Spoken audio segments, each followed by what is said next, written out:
Hello magical minds, welcome to Educo gravity study channel. Magical minds आज का ये जो हमारा सेशन है वो स्पेसिफिकली डेडिकेटेड है नागालैंड स्टेट के जियोग्राफिकल फीचर्स पे, economic, important rivers, festivals, tribes and society को। इन सभी को हम डिटेल में देखेंगे। तो माइट भी ये लेक्चर थोड़ा सा बड़ा हो सकता है, 20 से 25 मिनट का। सो बी पेशेंट और चलिए हम नागालैंड के स्टेट को पूरी अच्छी तरह से समझते हैं। देखिए, जो हमारा नागालैंड है, पहले हम इसको मैप के थ्रू समझेंगे। ये हमारा ईस्टर्न साइड स्टेट है, ठीक। बॉर्डर शेयर करता है, अगर इंडियन स्टेट की बात करें तो मणिपुर से, असम से, अरुणाचल प्रदेश से। तीन इंडियन स्टेट से बॉर्डर शेयर करता है, असम, अरुणाचल प्रदेश एंड मणिपुर। और एक इंटरनेशनल आपका बॉर्डर है म्यांमार, जिसका पुराना नाम बर्मा भी है। देखिए अब क्या होता है कि देखिए, नागालैंड को लैंड ऑफ नागास कहा जाता है और इसका निक नेम है Switzerland of the east, land of festivals, falcon, capital of the world. And जो स्टेट का एम्बलम ऑफ नागालैंड का मोटो क्या है? यूनिटी है। रीजन हम सभी को पता है नॉर्थ ईस्टर्न इंडिया का है। पहले ये आसाम का पार्ट हुआ करता था, लेकिन 1 दिसंबर, हाँ, 1963 में ये एक अलग स्टेट बना, जिसकी कैपिटल कोहिमा है। जिसमें आपको डिस्ट्रिक्ट अगर बात करें तो 16 डिस्ट्रिक्ट्स हैं आपके नागालैंड में, ठीक। और आपके जो प्रेजेंटली चीफ मिनिस्टर हैं उनका नाम है नेफू रियो। एनडीपीपी पार्टी से आते हैं। अगर हम जब कभी भी किसी स्टेट के बारे में समझ रहे हैं तो देखिए, 5 साल में सीएम चेंज होते हैं, या फॉर्चुनेटली अगर अच्छा रहता है तो एक ही सीएम 2 बार भी बन सकते हैं, 3 बार भी बन सकते हैं। लेकिन हम जब भी देखें किसी स्टेट के बारे में तो वहाँ के सीएम को हमें ज़रूर देखना चाहिए कि प्रेजेंटली कौन से सीएम है। स्टेट लेजिस्लेचर असेंबली की बात करें तो यूनिकैमरल है। नागालैंड लेजिस्लेटिव असेंबली में आपकी 60 सीट्स हैं। और नेशनल पार्लियामेंट की बात करूँ तो राज्यसभा में 1 सीट है, लोकसभा में 1 सीट है। नागालैंड का हाई कोर्ट कहाँ है? गुवाहाटी हाई कोर्ट है, कोहिमा बेंच हो। एंड एरिया की बात करें तो ये आपका 25th रैंक है एरिया वाइज, हाँ। और अगर पॉपुलेशन के हिसाब से बात करें तो 26th है इंडिया में इसका रैंक। लैंग्वेज है आपका इंग्लिश, और लैटिन ऑफिशियल स्क्रिप्ट है लैटिन स्क्रिप्ट, लेकिन वो भी अब इंग्लिश में ही होता है। जीडीपी में अगर बात करें नागालैंड की तो वो 30th, मतलब 30वां उसका स्थान है इंडिया में। और आपका बस इतना ही है नागालैंड का। चलिए अब नागालैंड के हम डिटेल में ज्योग्राफी, फेस्टिवल्स को समझते हैं। तो जैसे कि ज्योग्राफिकल फीचर की बात करें तो नागालैंड जो है एक लैंडलॉक कंट्री है, नॉर्थ ईस्टर्न साइड में इंडिया के बॉर्डर शेयर करता है आसाम से वेस्ट साइड से, नॉर्थ वेस्ट साइड से, मणिपुर से साउथ में, अरुणाचल प्रदेश से नॉर्थ ईस्ट में, और आपका म्यांमार से ईस्ट साइड में।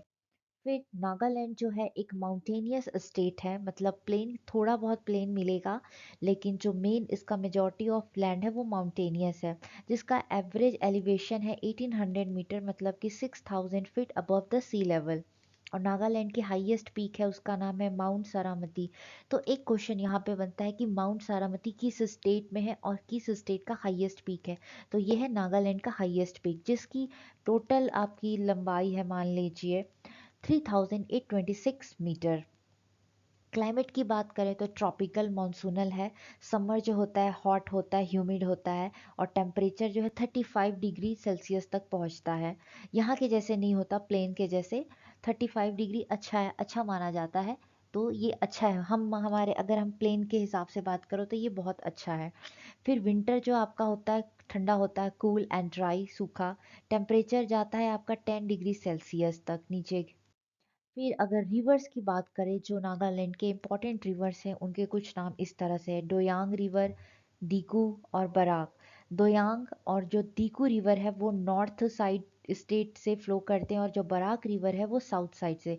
तो देखिए, दूसरा क्वेश्चन है कि कौन सा स्टेट का दोयांग दीकू रिवर है जो नॉर्थ साइड से फ्लो करता है? वो है दोयांग दीकू नागालैंड, और जो बराक है वो साउथ साइड से फ्लो करता है।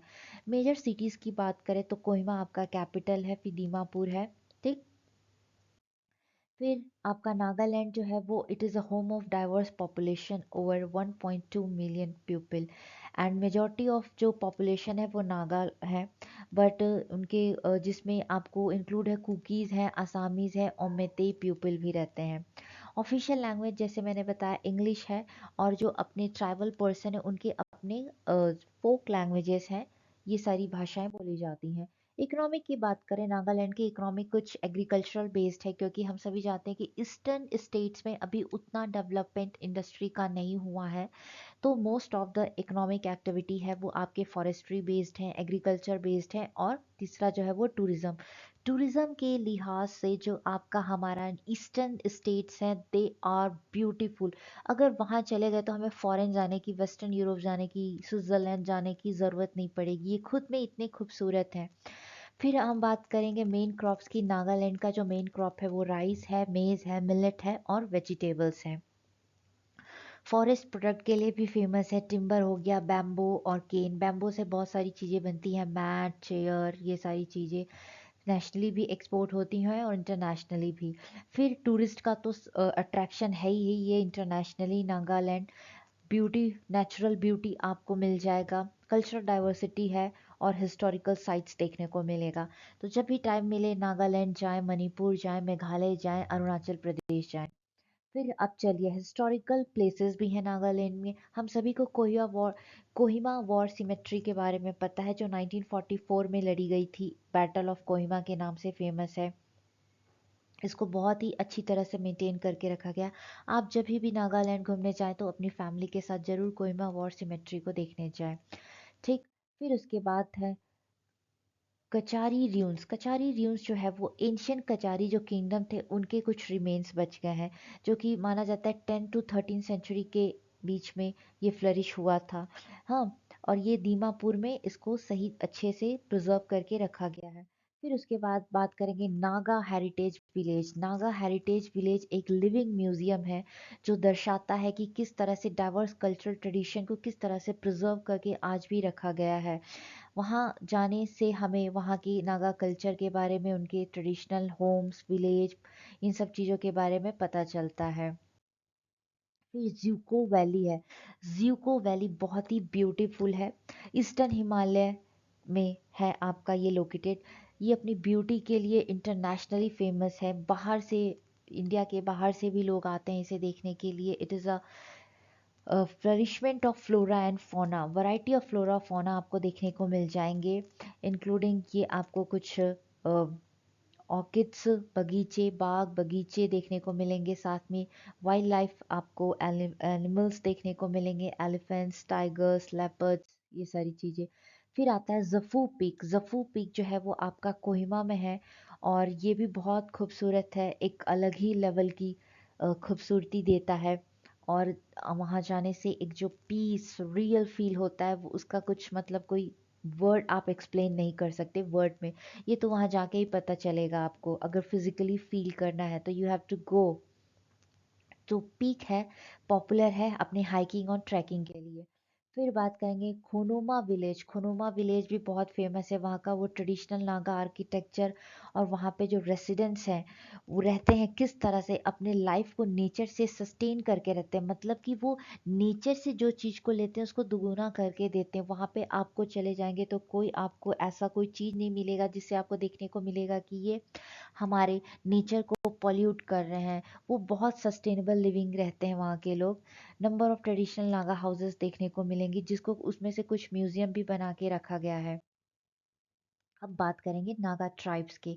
नागा ट्राइब्स की बात करें तो अंगामी एक इम्पॉर्टेंट लार्जेस्ट ट्राइब है नागालैंड की, और ये जो इनका जो इम्पोर्टेंट फेस्टिवल है वो है Sekrenyi festival. Sekrenyi festival, Sekrenyi festival which is celebrated in February में सेलिब्रेट किया जाता है। ये एक तरह का बिगनिंग ऑफ न्यू ईयर माना जाता है, जिसमें फीस्टिंग, डांसिंग और सिंगिंग होता है। नए साल को धूमधाम से मनाया जाता है, आगामी ट्राइब का है ये। फिर ओ, आओ या ओ, वैसे कुछ लोग इसको ओ भी बोलते हैं, आओ भी ट्राइब बोला जाता है। सेकेंड लार्जेस्ट ट्राइब है नागालैंड का। ये भी इनके मोस्ट इम्पॉर्टेंट फेस्टिवल है, मोआत्सू फेस्टिवल है। ये सेलिब्रेट होता है मई के महीने में। ये आप सेलिब्रेट होता है, फर्टिलिटी ऑफ लैंड को डेडिकेट होता है, जिसमें ये मदर नेचर को डेडिकेट होता है। ये प्रेयर किया जाता है, कि पूजा पाठ किया जाता है कि जो हमारा खेत से जो हमें प्रोडक्ट्स मिल रहे हैं वो अच्छी तरह से हों, और ये सभी के लिए अच्छा हो, उसमें कीट पेस्टिसाइड ना लगे, और ये इस तरह से मदर नेचर से विश और वर्शिप करके विश मांगते हैं। फिर आता है चाक हेसांग ट्राइब जो है आपका नागालैंड का। ये अपने बीडवर्क और सिल्वर ज्वेलरी के लिए इंटरनेशनली फेमस हैं। ठीक। और इनका जो मोस्ट फेस्टिवल है, जो इम्पोर्टेंट फेस्टिवल है, उसको सोकरोनिये फेस्टिवल कहते हैं। अगर प्रोनाउंसिएशन में मुझसे कुछ मिस प्रोनाउंसिएट हो जाए तो प्लीज़ फॉरगिव मी, क्योंकि हैबिचुअल नहीं है ये सब वर्ड्स बोलने को, तो सडनली आपको सामने आता है तो थोड़ा प्रोनाउंसिएशन इधर उधर हो जाता है। तो हमने सीख लिया कि चाकसेयांग ट्राइब का जो फेस्टिवल है वो है Sekrenyi festival, which is celebrated in January. ये जनवरी के महीने में सेलिब्रेट किया जाता है। ये आपको थैंक्स गिविंग एक तरह का फेस्टिवल माना जाता है कि ये अच्छे तरह से हार्वेस्ट हो जाता है, तो उसको ये थैंक्स गिविंग करते हैं मदर नेचर को, जिसमें फिस्टिंग और डांसिंग सिंगिंग अपने अपने जो लोकल स्टाइल में किए जाते हैं। फिर चांग ट्राइब है। चांग ट्राइब भी है। ये नागालैंड के एक वॉरियर कल्चर को दर्शाते हैं, तो ये वॉरियर ट्राइब भी माने जाते हैं नागालैंड के। इनका जो इम्पोर्टेंट फेस्टिवल है उसका नाम है कुंदागलन फेस्टिवल। ये अप्रैल के महीने में सेलिब्रेट किया जाता है। ये चांग वॉरियर्स को दिखाया जाता है, उनके स्ट्रेंथ को, उनके ताकत को प्रदर्शनी दिखाई जाती है थ्रू डांस और सिंगिंग के ज़रिए। चलिए, और जो बाकी इम्पोर्टेंट ट्राइब्स हैं जैसे उसमें आपका है कोन्याक कुकी, कियाम नूगान कियाम नूगान, लोथा फोम पोचरी, रेंगमा सूमी, सांगताम जिलियांग, यिमचुंग ग्रू। ये आपके इम्पोर्टेंट ट्राइब्स हैं नागालैंड के। फिर हम बात करेंगे फेस्टिवल की। हॉर्नबिल फेस्टिवल जो है वो आपको गवर्नमेंट एग्जाम्स में पूछे जाते हैं, स्पेशली यूपीएससी में भी पूछा जाता है और स्टेट पीसीएस में भी पूछा जाता है। वो चाहे किसी भी स्टेट का पीसीएस एग्जाम हो, एसएससी में भी, बैंक में भी, आरबीआई में भी पूछा जाता है। तो हॉर्नबिल फेस्टिवल है which is very famous festival of Nagaland. ये सेलिब्रेट होता है दिसंबर के महीने में। ये 10 दिन चलने वाला पूरा फेस्टिवल होता है, जिसमें नागालैंड के रिच कल्चर को दिखाया जाता है। ठीक, उनके ट्राइब्स के द्वारा डांस म्यूज़िक सेलिब्रेट किया जाता है। इसमें देखने के लिए कभी कभार हमारे कैबिनेट मिनिस्टर्स आते हैं, प्राइम मिनिस्टर आते हैं, इवन कि प्रेसिडेंट भी जाते हैं। और जो इनका मेन फोकस होता है वो आपका डांस म्यूज़िक फूड हैंडीक्राफ्ट्स, इस चीज़ों का इस पे शो ऑफ किया जाता है। ये रहा नागा जो यहाँ के फोक ट्राइबल पर्सन है, कुछ तरह से इसको सेलिब्रेट करते हैं। फिर उसके बाद है सेक्रेनी फेस्टिवल, जो अंगामाई ट्राइब के द्वारा सेलिब्रेट किया जाता है फरवरी महीने में। ठीक, ये हमने पहले भी पढ़ा था। इसमें भी डांस रिचुअल्स होते हैं, फीस्टिंग फास्टिंग होती है, लोकगीत होते हैं, उसके ज़रिए इसको सेलिब्रेट किया जाता है। फिर अवलियांग फेस्टिवल जो है वो कोन्याक ट्राइब के द्वारा अप्रैल के महीने में सेलिब्रेट किया जाता है। ये भी एक हार्वेस्ट फेस्टिवल होता है, जैसे हमारे नॉर्थ में वैसाखी हो गया, मकर संक्रांति हो गया। फिर यहाँ पे इसमें abundance of crop thanks giving होता है, एक तरह का मदर नेचर को, भगवान को, कि अच्छे से अच्छा क्रॉप्स हो। और इसमें भी जो हमारे लोकल डांस होते हैं, ये सारी चीज़ें दिखाई जाती हैं, गेम्स होते हैं, उसके कंपटीशन होते हैं, ये कुछ इस तरह से सेलिब्रेट किया जाता है, जो आपका लोकल परिधान ड्रेसेस होते हैं उसको पहन के। फिर बात करेंगे शुकेन फेस्टिवल जो है वो चाक हेसांग ट्राइब के द्वारा मार्च के महीने में सेलिब्रेट किया जाने वाला थैंक्स गिविंग फेस्टिवल होता है मदर नेचर को, जिसमें मदर नेचर को जो हार्वेस्ट हो जाते हैं उन सब में से थोड़ा थोड़ा ऑफर किया जाता है प्रसाद के रूप में, और थैंक्स कहा जाता है कि आपके उससे आशीर्वाद से ये जो एग्रीकल्चरल प्रोडक्शन है इतना अच्छा हुआ। इसमें भी ट्रेडिशनल रिचुअल्स फॉलो किए जाते हैं, डांस म्यूज़िक ये सारी चीज़ों को। फिर मोत्सुई मोंग फेस्टिवल है। मोत्सुई मोंग फेस्टिवल जो है वो लोथा ट्राइब के द्वारा सेलिब्रेट किया जाता है in the month of January में। This is the called festival of love, love festival भी कहा जाता है, फेस्टिवल ऑफ लव, प्यार का त्यौहार। It is a time for young man and women to meet and to fight potential partner. ये बहुत एक तरह से कहा जाए तो यहाँ पे इस फेस्टिवल में जो आपके लोकल पर्सन्स होते हैं जिनको शादी करनी होती है, एक प्लेटफॉर्म होता है, वो यहाँ पे आकर मिलते हैं, देखते हैं कि कौन उनके अपने पोटेंशियल पार्टनर को देखते हैं कि उनसे उनकी शादी हो और उनके साथ वो लाइफ टाइम जीवन साथी बन के रहें। फिर इसमें भी डांस म्यूजिक आपके यही सेलिब्रेशन होता है। अब बात करते हैं नागालैंड की सोसाइटी की। डाइवर्स है बट यूनाइटेड है। 16 डिफरेंट ट्राइब्स रहते हैं स्टेट में आपके, लेकिन उन सब का अपना खुद का एक यूनिक कल्चर है, कस्टम्स है, सेट ऑफ कस्टम ट्रेडिशन है, लेकिन यूनिटी है। अपने जो दिखाता है उनके खुद का एक लैंग्वेज है, ड्रेस, फूड है, बट ये सारी चीज़ें होने के बावजूद भी वो यूनाइटेड है। फिर नागा पीपल जो है known for their hospitality and love for dance and music। ये सभी चीज़ों के लिए हमारे नागा भाई बहन है फेमस हैं।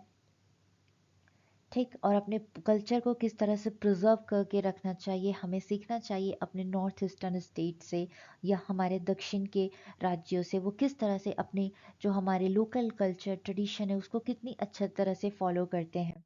फिर स्ट्रॉन्ग सेंस ऑफ कम्युनिटी का है। हाँ, ये उसके लिए जाने जाते हैं।